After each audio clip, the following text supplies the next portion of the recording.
Nouveau jour, nouveau numéro de votre émission Jeunesse. Oui. Mesdames, Messieurs, bonjour et bienvenue. La période des vacances scolaires rime avec repos, avec distraction, mais parfois il est à noter que certains vont dans des déviances. À quel moment la limite est-elle franchie?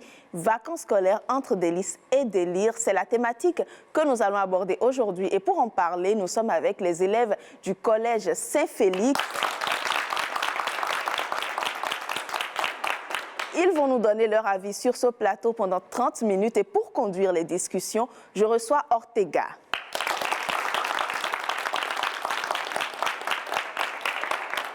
Bonjour Ortega. Bonjour. Comment vas-tu? Bien. Tu as 30 minutes pour faire le débat avec tes camarades. Moi, je suis à côté et je vous retrouve juste après. D'accord.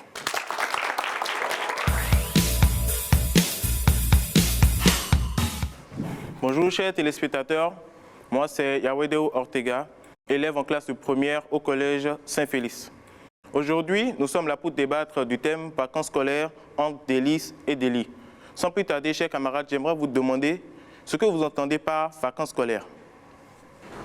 Vas-y. Moi, je me nomme Yami Justice. Je suis en première G2.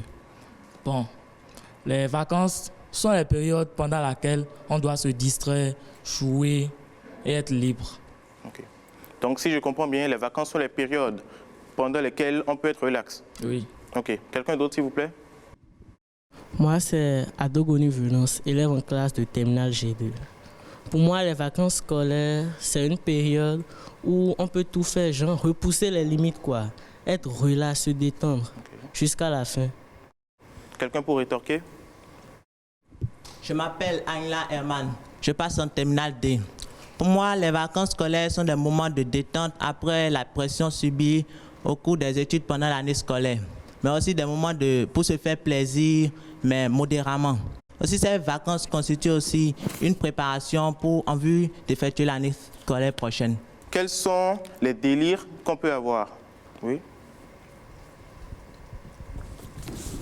Par exemple, comme délire, on peut avoir, par exemple, fumer des cigarettes, aller en boîte de nuit. Okay. Oui. Comme délire, on peut avoir, par exemple, sortir sans autorisation des parents. Délire, ok. Qu'entendez-vous par délice? Je m'appelle Gabriel, je suis en terminale A. On peut dire que les délices, c'est le fait de sortir, voyager, un peu des trucs relaxants, quoi. Okay. S'il vous plaît, oui. On peut ajouter aussi que les délices sont des moments de plaisir modérés. Modéré. Oui. Modéré. Oui. Les délices sont modérés. Je me nomme Bakpete Simna, je passe en terminale G2. On peut aussi dire que les délices, c'est des trucs qui nous passionnent, des trucs qui nous permettent de libérer notre esprit. Ok. Qui d'autre? Oui. Les délices, c'est de faire ce qui est permis tout en profitant au maximum. Ok. Maintenant, j'aimerais savoir, chers camarades, quand est-ce que la limite est franchie entre délit et délice? Oui. Par exemple, en vacances, si tu veux te donner du plaisir, tu demandes la permission aux parents. Oui. Donc, lorsque tu sors pour aller, par exemple, chez une amie, peut-être son ami est un fumeur de cigarettes. Okay. Donc, tout cela peut t'entraîner à faire des délits, malgré toi, tu voulais juste faire des délices. Des délices? Oui. Ok. Qui d'autre? Oui. Je voulais dire qu'il n'y a pas de délit sans conséquence. Et que, par exemple, pour revenir sur ce que mon partenaire a dit sur le fumeur de cigarettes, qu'en fumant de cigarettes, il peut avoir des conséquences sur notre santé. Okay. Comment faire pour éviter les délices en question? Les délits, pardon, les délits. Oui. Il faut par exemple suivre les conseils des parents parce que les parents ne peuvent pas nous dire de faire des mauvaises choses. Donc souvent, en suivant les conseils des parents, cela peut nous permettre d'être sur le droit chemin et donc d'éviter les délires. Les délires? Oui. Ok, qui d'autre? Et il faut aussi éviter de suivre bêtement les camarades et se fixer des limites. Je me nomme Besson Marie Kenza. Pour éviter les délires, il faut éviter tout simplement les mauvaises fréquentations. Les amis, comme il venait de le dire. Qui d'autre, s'il vous plaît? Il y a aussi, comme je le disais dans la définition, les délits ont des limites. On peut s'amuser, faire des délires, mais il y a des délits que, soit même consciemment, on ne peut pas faire volontairement. Donc, il faut vraiment éviter la mauvaise fréquentation, avoir de bons amis, suivre les parents, mais même si parfois, il faut un peu désobéir aussi. Ok. Maintenant, vous avez dit que certains délits sont faits inconsciemment. Vous venez de le dire. Maintenant, j'aimerais demander des exemples de délits qui sont faits inconsciemment. Par exemple, fumer sans son avis. Tout ça, là, c'est des délires. Maintenant, j'aimerais vous demander, pour quelqu'un qui fait ces délits involontaires, comme il vient de le dire, qu'est-ce que vous pouvez lui dire? Quelle solution vous pouvez lui apporter pour qu'il arrête de voler et de fumer, comme il vient de le dire? Oui? Juste arrêter la mauvaise fréquentation. La mauvaise fréquentation. Oui. Donc, vous insinuez là que la mauvaise fréquentation a un impact sur l'attitude qu'adoptent les hommes. Exactement. Ok. Oui, quelqu'un d'autre? Sur les conseils de ses parents. Ok. C'est fini?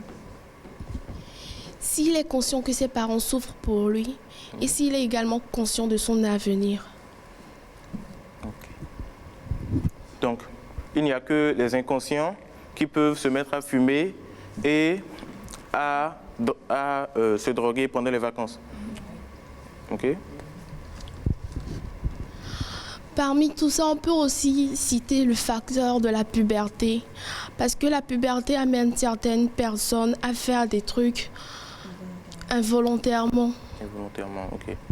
Donc la puberté est un facteur qui impacte l'action humaine. Ok? Quelqu'un d'autre?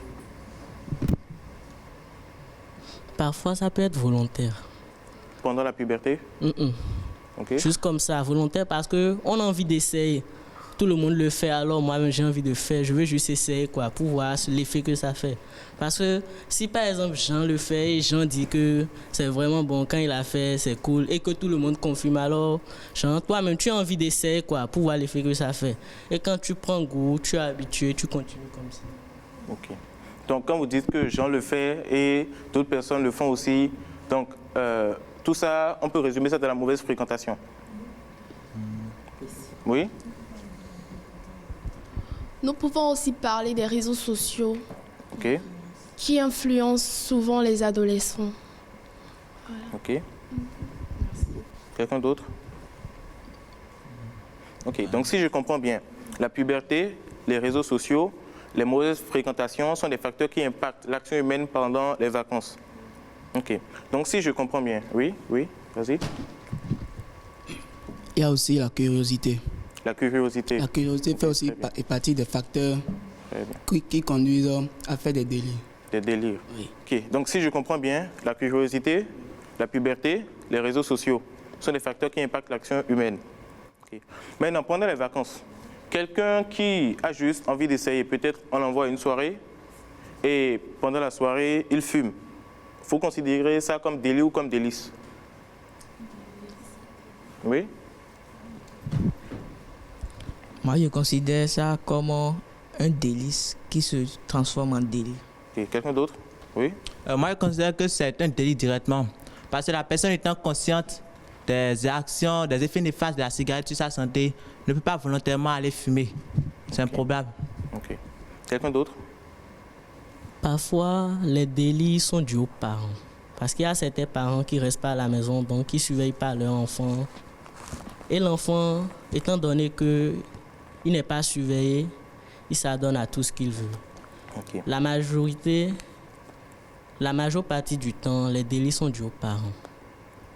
Puisque les parents ne peuvent jamais donner de mauvais conseils à leurs enfants, on ne peut pas dire que les délits sont dus aux parents. Puisque les parents, avant de sortir, ils disent aux enfants de ne pas sortir. Des conseils de ne pas sortir sans autorisation. Ok.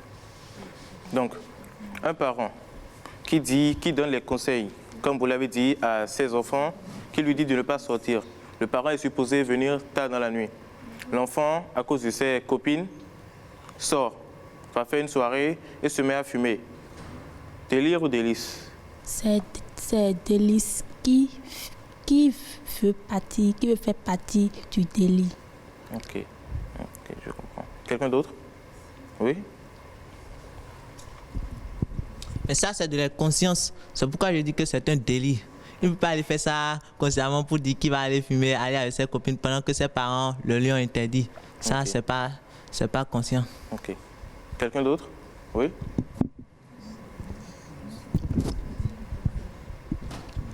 Ce n'est pas forcément du délire, parce qu'il sort juste pour se divertir. Et puis les parents ne sont pas à la maison, donc ils peuvent sortir, ils ne le seront jamais. Donc, si je comprends bien, une jeune fille qui sort fumer avec ses copines, ce n'est pas grave.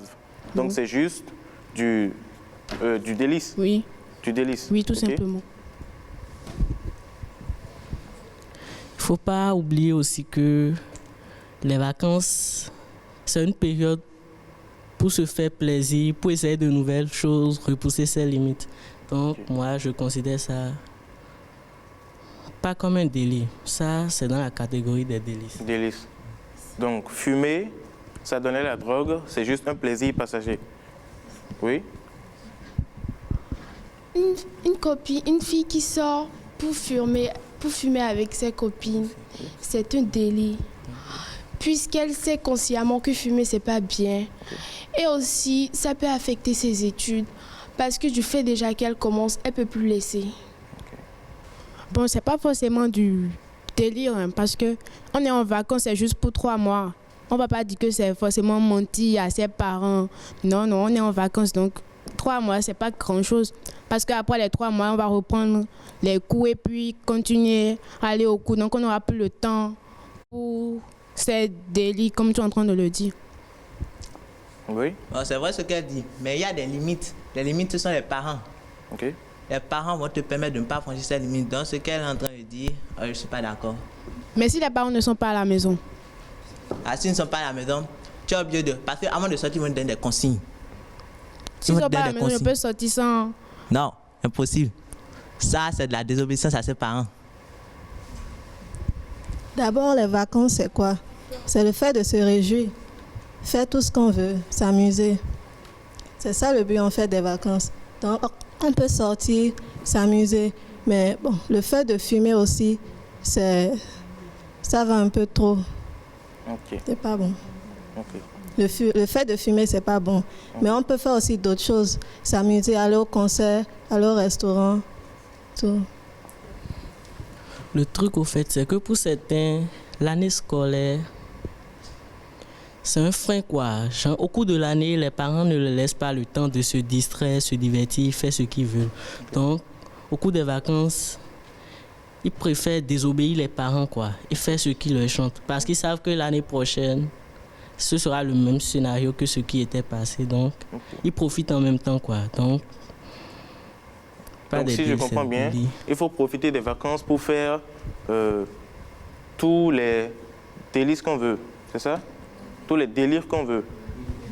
Profiter des vacances pour faire tout ce qu'on veut. Fumer, se droguer, boire de l'alcool. C'est ça? Si. Faire des délires, c'est pas forcément fumer et prendre de la drogue, tout ça. On peut aller chez un ami, par exemple, ou bien chez une amie. Okay. Voilà. On peut aller aussi dans les restaurants, dans un concert pour s'amuser. Okay. Voilà. C'est vrai, ce sont les vacances, mais tout ce qu'on peut faire, ça doit avoir des limites. Okay. On peut sortir, oui, mais pas sans la permission des parents. Okay. On doit demander la permission.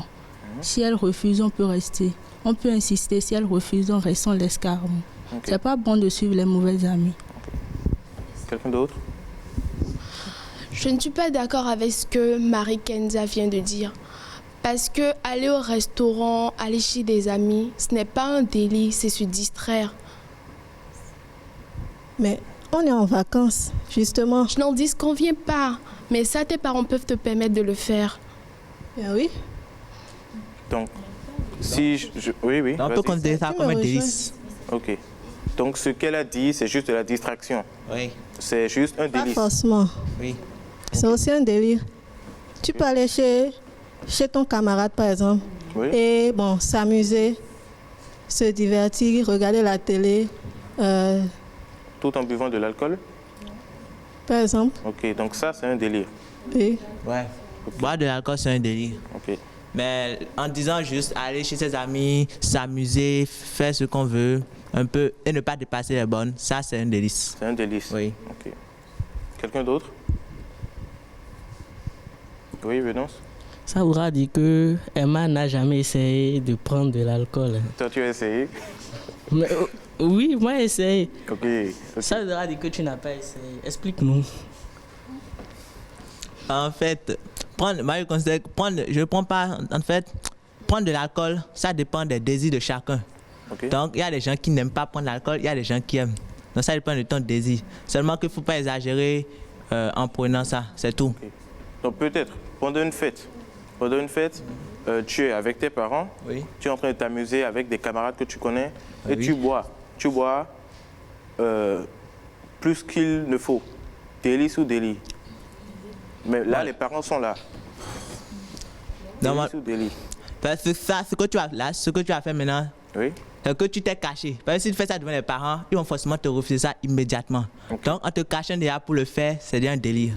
C'est déjà un délire? Oui. Ok, quelqu'un d'autre? Personne. Ok. Oui.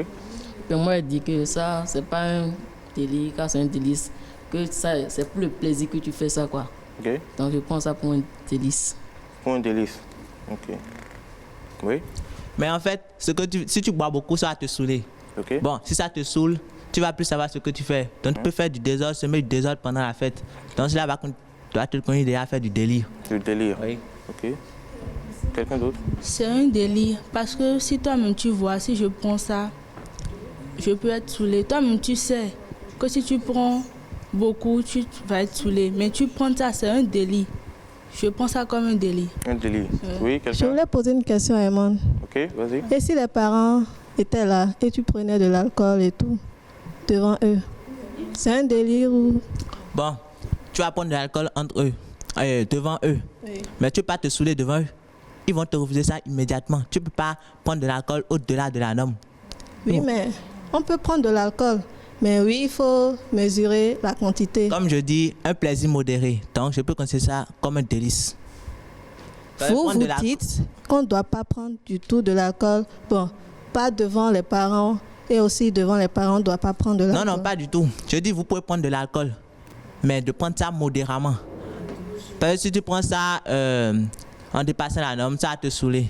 Et comme je l'ai dit tout à l'heure, tu ne vas plus savoir ce que tu fais, tu pourras semer du désordre. Donc forcément devant les parents vont te donner la norme. Si tu commences à boire beaucoup, ils vont te dire en même temps d'arrêter, que ce n'est pas bon. Donc c'est en fonction des parents? Oui, c'est ça. Ok. Quelqu'un d'autre?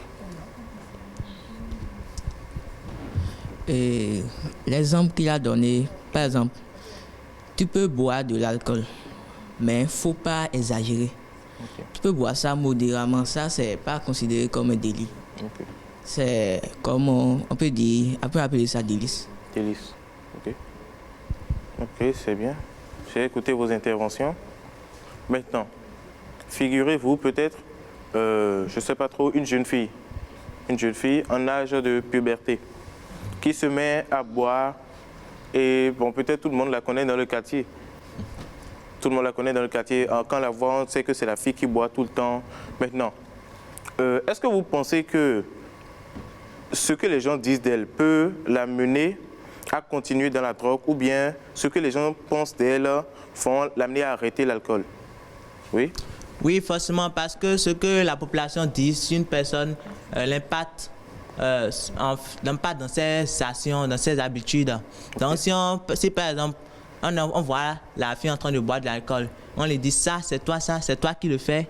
Oui. Peut-être là, cela peut susciter en elle une émotion vive. Okay. Ce qui a fait en sorte peut-être que la prochaine fois, elle va plus essayer de le faire. Puisqu'avant, on ne la connaissait pas sous cette nature-là. Ok. Quelqu'un d'autre? Ça dépend de la personne. La personne peut arrêter ou peut continuer. Ça dépend de la mentalité de la personne, en fait. Okay. Certains disent qu'il ne faut pas écouter les gens, les ont dit ou quoi, je ne sais pas. Okay. Donc, ça dépend de la mentalité de la personne. Peut-être la personne peut arrêter ou peut continuer. Okay. Faire sa vie. Ok. Quelqu'un d'autre? Et comme elle a dit, ça dépend de la personne. Okay. lui, elle peut trouver que ce qu'elle fait là, c'est bien. Oui. C'est bien pour elle. Donc, elle peut décider de continuer, malgré ce que les gens disent. Je crois que, chers camarades, je vous remercie. Nous sommes à la fin de notre débat. J'aimerais inviter la présentatrice à monter sur le podium.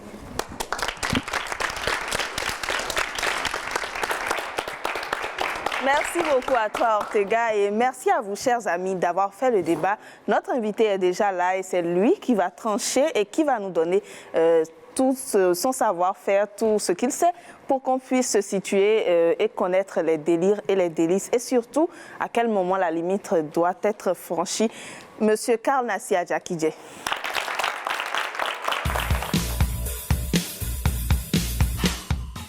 Il est déjà avec nous, notre sociologue qui va nous donner son avis. Monsieur Karl Nassia Jakidje, bonjour. Bonjour. Merci d'avoir accepté notre invitation. C'est moi qui vous remercie. Alors, vous avez suivi le débat, il y a eu beaucoup d'échanges, il y a eu beaucoup d'avis. Donc, les vacances scolaires, à quel moment le délice devient délire? Merci. Je voudrais saluer les amis. Je vous ai écouté avec attention tout à l'heure. Et je vois que c'est très bien, vous êtes conscient de ce que vous vivez. Et c'est en cela que je suis content de vous. Et oui, nous parlons un peu des vacances et c'est la période propice parce que c'est le moment d'un long temps de repos après les efforts scolaires fournis. Et ce moment, c'est justement pour vous aider à vous reposer et à vous refaire pour préparer l'année scolaire prochaine. Je pense que c'est bien ça. Et c'est ce que vous avez essayé un peu de dire. Et oui, donc les vacances aussi, c'est un moment qu'on peut dire de délice, comme vous le dites. Délice en ce sens que c'est un moment de repos, de relaxation après des efforts fournis. Donc, c'est un moment qui doit vous permettre de vous refaire. C'est un moment aussi qui doit vous permettre de vous donner à d'autres activités, autres que les activités scolaires. Et donc, c'est des moments, par exemple, vous l'avez dit, de sortie avec des amis.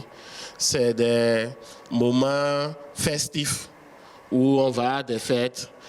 Beaucoup, pendant ces moments, on les voit à la plage, se promener un peu partout et autres. Et donc, ça vous permet de vous libérer du stress qui a été emmagasiné pendant l'année scolaire. C'est tout à fait normal. Donc, c'est vraiment des moments de délice parce que c'est un moment de joie pour vous. Adieu les cahiers, bonjour l'amusement. C'est bien ça, ou bien? Donc, je suis d'accord avec mes amis qui pensent que les vacances, c'est des moments de délice. C'est vrai, parce que ça vous permet de faire tout ce que je viens de dire.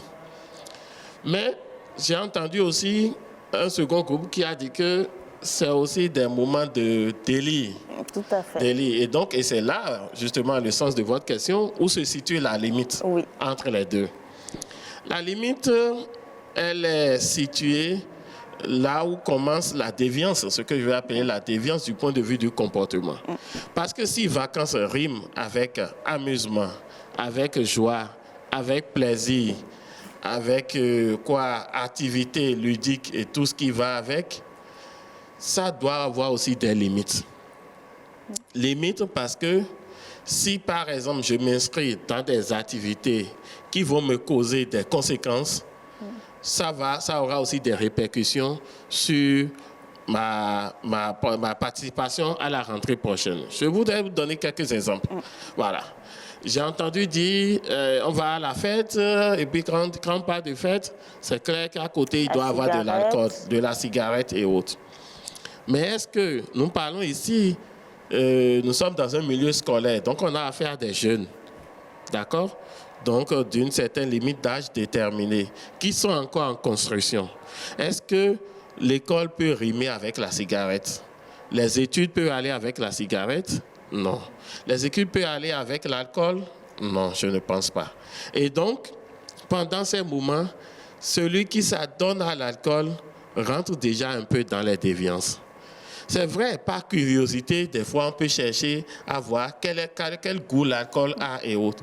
Mais n'ayant pas encore toutes les facultés requises pour pouvoir mieux apprécier l'alcool, il vaut mieux l'éviter pendant qu'on est encore très jeune, qu'on est encore sur les bancs. Parce que ça ne rime pas toujours avec les études. Et donc, prendre comme activité de loisir, boire, je pense que c'est un délit. D'accord? Autre chose, pendant les vacances, parce que je suis libre et qu'il n'y a plus le contrôle parental, je sors comme je vais avec les amis, ça peut apporter aussi des conséquences. Parce que pendant ces sorties où il n'y a plus, par exemple, le regard de papa, maman pour dire hey, attention, on ne fait pas ceci, on ne fait pas cela, me sentant libre, je peux commettre des bêtises. Par exemple, pour une soirée où je suis avec mon petit ami, ok, et on a bu un peu, ça peut dégénérer à autre chose. Et on peut aller au rapport sexuel non protégé, c'est source de maladie, et vous le savez. On peut aller à ces rapports sexuels, et puis après, la grossesse peut intervenir. Est-ce qu'avec la grossesse, je peux pouvoir continuer aisément mes études l'année prochaine? Non. Donc, vous voyez, il y a des limites dans ce que nous devons faire. Oui, le plaisir, la joie, se débrider pour pouvoir évacuer le stress, mais il faut le faire de façon responsable. D'accord. Merci beaucoup, hein, M. Adjakidje. Alors, vous avez parlé des conséquences. À ce moment, on peut parler de délire.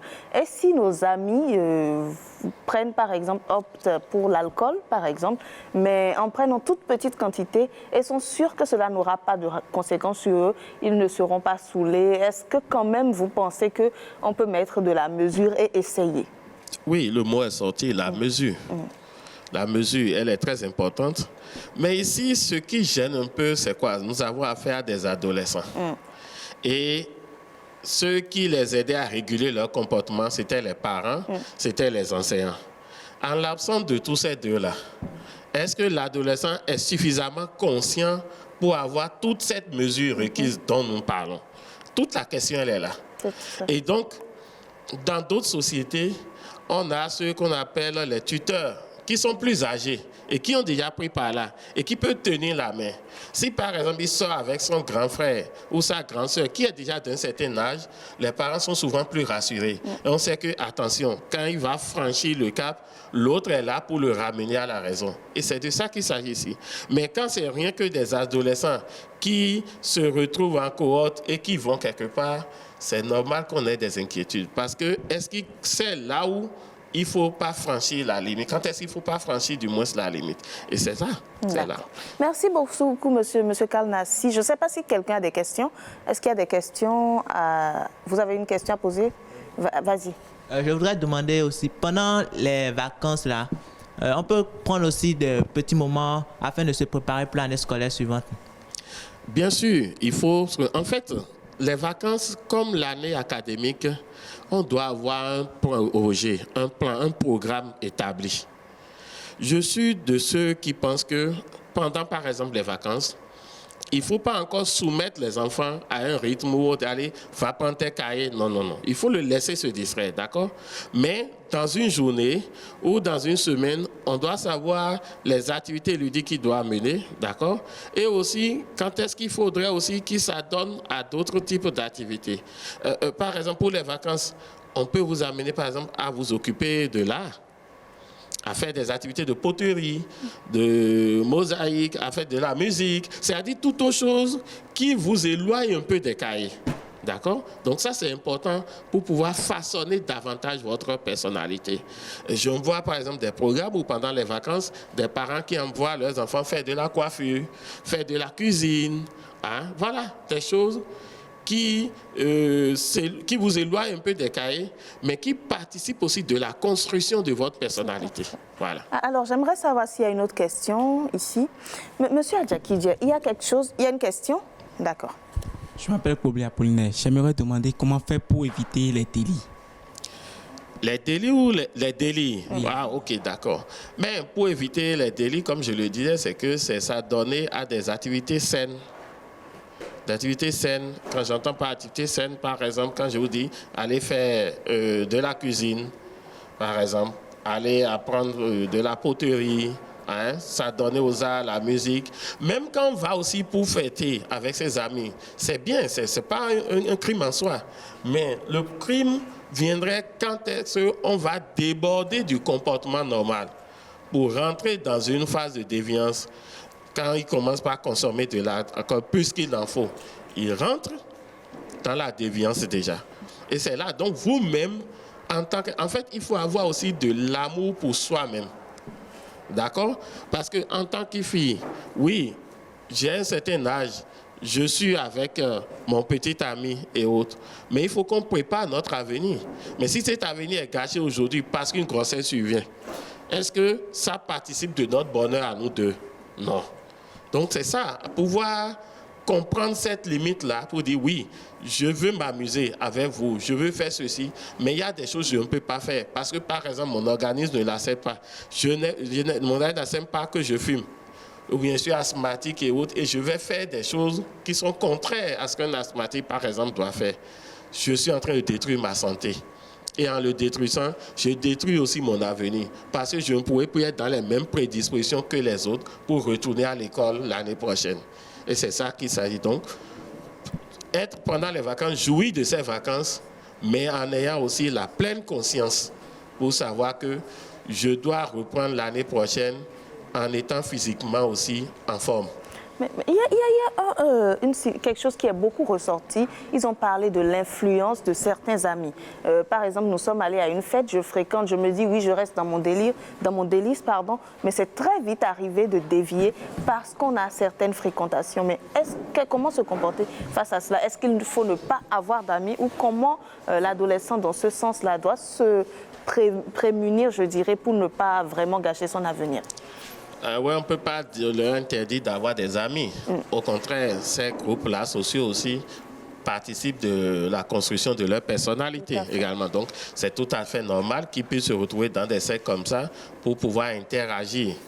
Mais le problème, c'est quoi? C'est-à-dire, déjà, il faut voir un peu l'âge. Si c'est des adolescents, je pense qu'il faut toujours les mettre dans un environnement où il y aura toujours l'œil de l'adulte qui pourrait surveiller pour voir un peu, attention, ça veut dévier.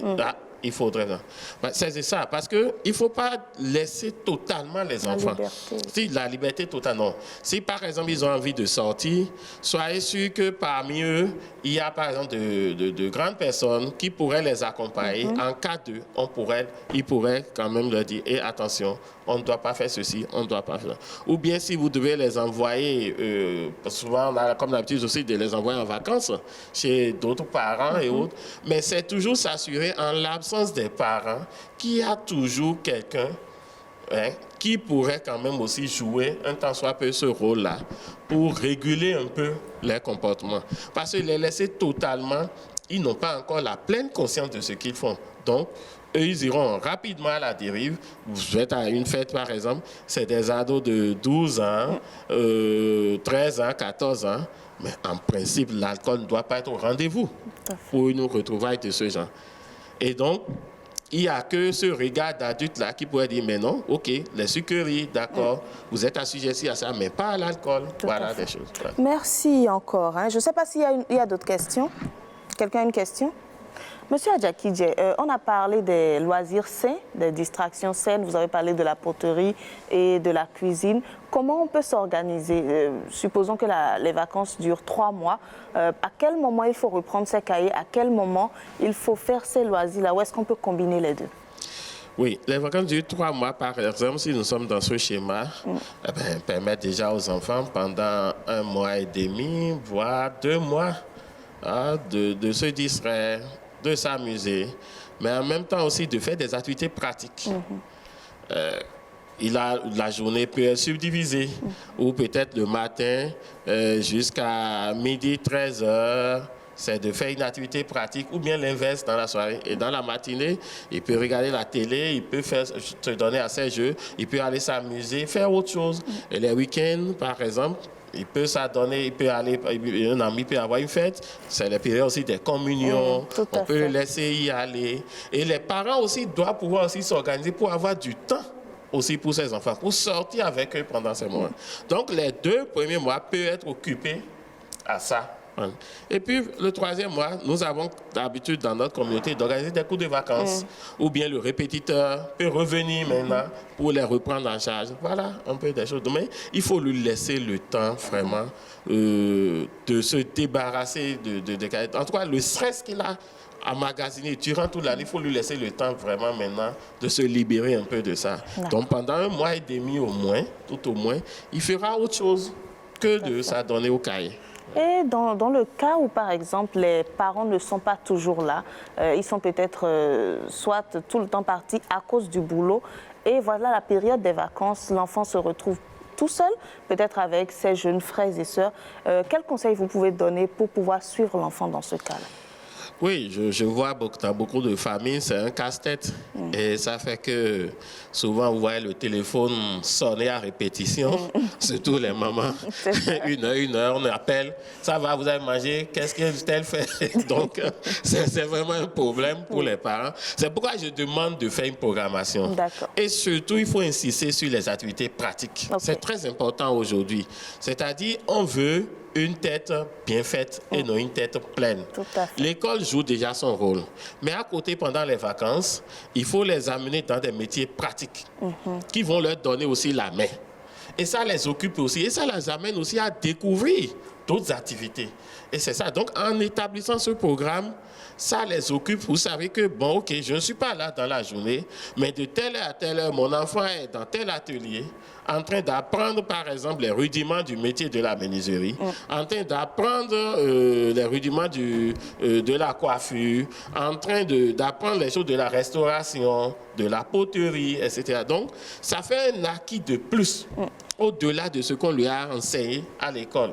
Et aisément, moi, par exemple, j'ai inscrit ma fille là pour des cours de cuisine. Mais je suis très content parce que quand elle revient à la maison les soirs, elle me dit, papa, donne-moi de l'argent. Je veux te reproduire ce qu'on a appris là-bas. Et puis, du coup, je mange bien ces temps-ci maintenant. Parce qu'on me refait tout ce qu'on a préparé là-bas. Et puis, elle éprouve du plaisir à le faire. Et moi-même, je suis content. Je dis, OK, j'ai investi dans quelque chose qui me donne de bons résultats. Donc, voilà un peu. Mais comment choisir ces activités? Est-ce que vous avez observé l'enfant? Est-ce que c'est selon la préférence de l'enfant ou parce que vous vous dites, il ou elle peuvent apprendre quelque chose de plus en étant ici? Comment les parents doivent se choisir? Oui, il faut étudier aussi les enfants. Il faut apprendre à connaître ces enfants. C'est très important pour voir déjà aussi les aptitudes qu'ils développent très tôt. Et vous essayez de les accompagner à travers ces aptitudes-là. Et donc, c'est ça. Par exemple, si vous voyez que déjà il a des relents pour la cuisine et autres, pendant les vacances à l'ombre, OK, et que si tu allais faire quelques cours de cuisine en plus pour renforcer ce que tu sais déjà faire, c'est déjà ça. Et si par exemple vous voyez qu'il a des qualités de dessinateur, il aime, c'est un touche-à-tout, ou bien c'est un bricoleur, voilà, il faut les observer. Et cette capacité à vous les renforcer pendant la période de vacances. Ça les occupe et vous-même vous êtes à l'aise. Parce que étant au boulot, vous savez tout au moins que l'enfant, à tel moment donné, au moins, a occupé à telle chose. Voilà. D'accord. Je ne sais pas toujours s'il y a des questions. Ne soyez pas timide. Et surtout, je n'ai pas écouté les filles. Je les attends depuis aussi. Bon, nous avons toujours nos mêmes amis. Vas-y. Je voudrais demander, en l'absence des parents, les enfants étant conscients de l'absence peuvent faire aussi ce qu'ils veulent malgré la prescription des activités. Donc, je demandais s'il ne faudrait pas prendre une personne responsable afin de les surveiller dans la maison. Absolument, je suis d'accord avec vous. Et c'est ça, ceux que j'appelais un peu les tuteurs ou les aînés qui doivent quand même être là. C'est-à-dire on doit être sûr au moins qu'il y a quelqu'un de plus mature, de plus réfléchi en griffe, qui pourrait jouer un peu le rôle de contrôle parental et éviter qu'il y ait les déviances dont nous parlons. Parce que si vous laissez des gamins de 10 ans, 5 ans, 6 ans à la maison, bonjour les dégâts à votre retour. Voilà. Mais s'il y a quelqu'un au moins déjà à 16 ans, 17 ans là, c'est sûr que, attention, ce que tu fais, c'est pas bien. Papa va venir, tu auras chaud, etc. Voilà, il faut attirer un peu leur attention sur ces choses. Donc, on a besoin de cette présence-là d'une personne un peu plus âgée pour mieux les encadrer. Une autre question ici, vas-y. Au niveau des parents, parce que vous avez dit que il faut avoir quelqu'un responsable à la maison. Et si c'est pas comment on dit, si les parents n'étaient pas là. Et s'il n'y a pas quelqu'un responsable à la maison, qu'est-ce qu'il faut faire? Voilà, oui, c'est une très belle question et beaucoup de parents sont confrontés à ça. C'est pourquoi je demande de connaître son enfant et de savoir lui choisir des activités pratiques.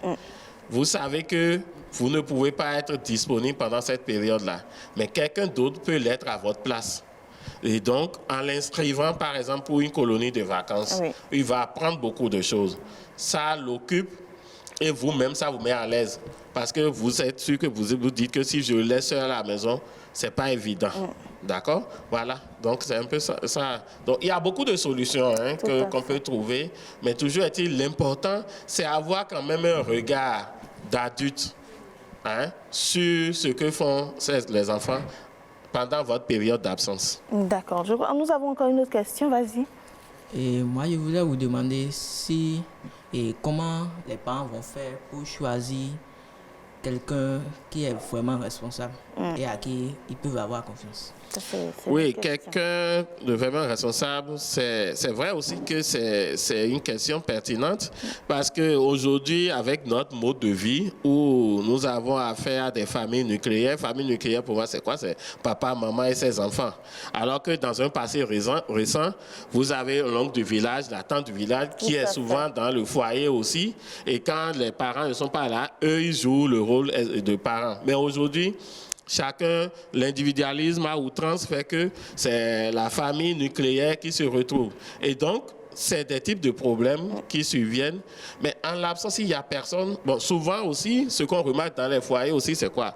On fait recours à une domestique qui est souvent là, qui se substitue aussi un peu aux parents quand ils ne sont pas là. Mais à l'ensemble de tout cela, c'est ça que je dis, c'est-à-dire planifiez déjà les vacances de vos enfants pour savoir que, bon, ils sont encore très jeunes, je ne suis pas là, mais vers quelle activité je peux les envoyer qui pourrait les occuper pendant que je ne suis pas là et qui pourrait me permettre aussi de ne pas être stressé du fait de les laisser seuls à la maison. Il y a d'autres parents qui les occupent avec des jeux à la télé ou en tout cas tout ce que vous savez, la manga, tout ça qu'on retrouve au niveau des canaux, des chaînes, voilà. Mais on peut faire mieux. L'essentiel, suivant l'âge de l'enfant, c'est arriver à l'occuper de façon pratique, qu'il apprenne quelque chose de plus au-delà de ce qu'il a appris à l'école. Si le dispositif n'est pas à la maison, on peut chercher ça au dehors. D'accord. Merci beaucoup, monsieur. Nous sommes à la fin. Qu'est-ce que vous avez à dire pour conclure? C'est de dire à mes jeunes amis que oui, les vacances, c'est bien, c'est des périodes d'amusement, de fête, mais il faut fêter de façon responsable. Il faut fêter pour pouvoir être en très bonne forme pour l'année prochaine. Vous êtes les cadres de demain, la nation compte beaucoup sur vous. Donc, développez plus des comportements sains que des comportements déviants qui vont très tôt peut-être, ce que je ne souhaite pas pour vous, vous amener à abandonner l'école, ce qui ne serait pas bien, parce que la nation compte beaucoup sur vous. Merci beaucoup, Monsieur Karl Nassi Adjaki Dje. Ce sera tout pour ce numéro de Jeunesse Oblige. L'essentiel à retenir, c'est que pendant la période scolaire, il faut se distraire, mais de façon saine et surtout apprendre quelque chose pour se construire. Ce sera tout. Merci de nous avoir suivis. On se donne rendez-vous pour un autre numéro.